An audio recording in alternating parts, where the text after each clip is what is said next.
குரங்கும் முதலையும் ஒரு ஊரில் ஒரு ஆறு இருந்துச்சாம். அந்த ஆற்றங்கரை ஓரத்தில் பெரிய நாவல் மரம் ஒன்று இருந்தது. அதில் எப்பொழுதும் பழங்கள் இருந்து கொண்டே இருக்கும். அந்த மரத்தில் புத்திசாலி குரங்கு ஒன்று வாழ்ந்து வந்தது. ஒரு நாள் பெரிய முதலை ஒன்று அந்த நாவல் மரத்தின் அருகில் வந்தது. முதலையை பார்த்த குரங்கு, ஹாய் ஃப்ரெண்ட், நீ என் வீட்டுக்கு வந்ததால் நீ என் விருந்தாளி. அதனால் இந்த மரத்தில் இருக்கிற இனிப்பான பழங்களை உனக்கு நான் தரேன், சாப்பிடு நண்பா என்றது குரங்கு. நாவல் பழங்களை ருசித்து சாப்பிட்டது முதலை. ஆஹா, அமிர்தமாக இருக்குது பழங்கள் என்றது முதலை. வெகு நேரம் குரங்குடன் ஜாலியாக பேசிக்கிட்டு இருந்துட்டு தன் வீட்டுக்கு திரும்பி போனது. இப்படியே நாள்தோறும் முதலையும் குரங்கும் நாவல் மரத்தின் அடியில் நல்ல விஷயங்களை பற்றி பேசி நட்பை நல்லபடியாக வளர்த்துக்கிட்டு இருந்ததுங்க. தான் சாப்பிட்டது போக மிஞ்சிய நாவல் பழங்களை முதலை வீட்டுக்கு கொண்டு போய் தன் மனைவி முதலைக்கு கொடுத்தது. ஒரு நாள் முதலையின் மனைவி, அமிர்தம் போல் இருக்கே இந்த நாவல் பழங்கள், உங்களுக்கு எங்கே கிடைக்குது என்று கேட்டது. அன்பே, காட்டுக்குள் புத்திசாலித்தனமான குரங்கு ஒன்று இருக்கிறது. அது எனது நெருங்கிய நண்பன்.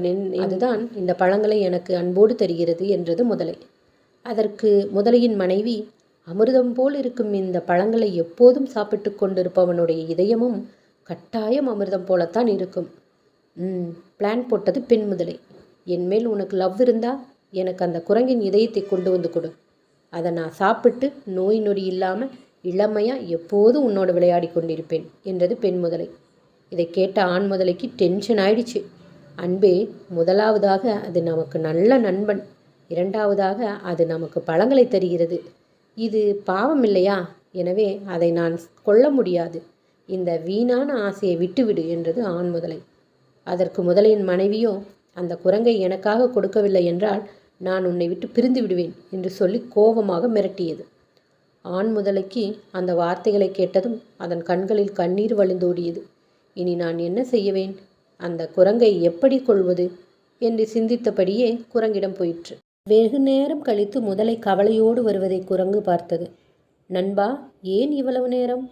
ஏன் சோகமாக இருக்கிறாய் என்று குரங்கு கேட்டது. நண்பா, என் மனைவி தினந்தோறும் நீ நண்பனிடம் பழங்களை பெற்று சாப்பிடுகிறாய்.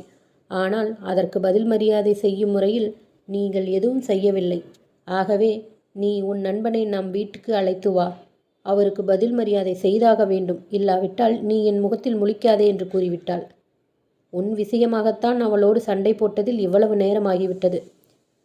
சரி சரி, நீ என்னுடன் வீட்டுக்கு வா.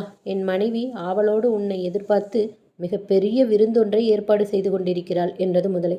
நண்பா, அண்ணி சொன்னது சரிதான். ஆனால் நான் காட்டில் வாழ்பவன். உங்களுடைய வீடோ நீருக்கடியில் அல்லவா இருக்கிறது. அங்கே நான் எப்படி வர முடியும் என்றது குரங்கு. நண்பா, ஆற்றின் நடுவில் ஒரு பெரிய அழகிய மணல் திட்டில் என் வீடு இருக்கிறது. எனவே என் முதுகில் ஏறிக்கொண்டு பயமில்லாமல் இன்பமாய் வா என்றது முதலை.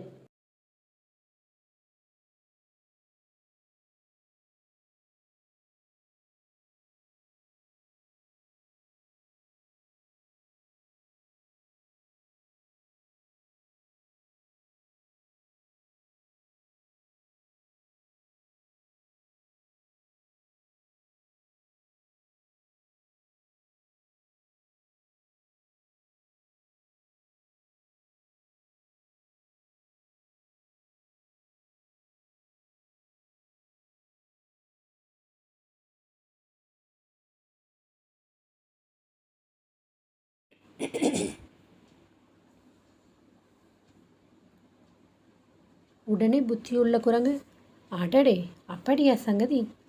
அதை நீ ஏன் அங்கேயே என்னிடம் சொல்லவில்லை?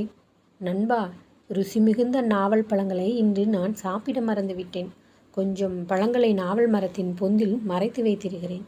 முன்பமே சொல்லியிருந்தால் அன்னிக்காக அதையும் எடுத்து கொண்டு வந்திருப்பேனே. அந்த ருசி மிகுந்த நாவல் பழங்களை சாப்பிட்டால் இன்னும் நீண்ட காலம் இளமையுடன் உயிர் வாழலாம் என்றது குரங்கு. அதை கேட்ட முதலைக்கு ஆனந்தம் ஏற்பட்டது. நண்பா, அப்படியானால் அந்த நாவல் பழங்களை எனக்கும் கொடு.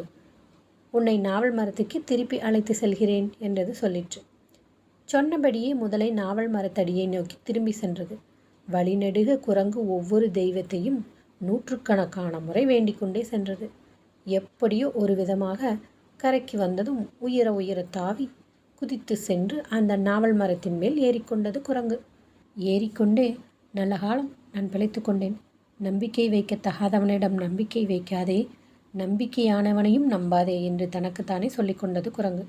குரங்கிடம் முதலை, நண்பா, நாவல் பழங்களை பறித்து கொடு எனக்கு என்றது. குரங்கு சிரித்துக்கொண்டு, சீ மூடனே, நம்பிக்கை துரோகி, உன்னுடைய உண்மையான குணம் எனக்கு தெரிந்துவிட்டது. உன் வீட்டை பார்த்து கொண்டு போய்விடு. இனிமேல் இந்த நாவல் மரத்தடிக்கு வராதே என்றது குரங்கு. அடடே, முட்டாள்தனமாக இதனிடம் என் எண்ணத்தை ஏன் சொன்னேன்? எப்படியாவது திரும்ப நம்பிக்கை பெற வழியுண்டா?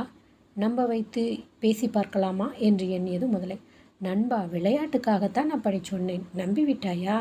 நண்பனை யாராவது சாப்பிட ஆசைப்படுவார்களா? சரி, வா என் வீட்டுக்கு.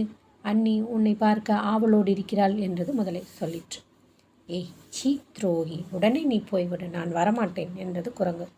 அதை கேட்டு முதலை மிகுந்த வெட்கமடைந்தது. அந்த இடத்தை விட்டே சென்றது.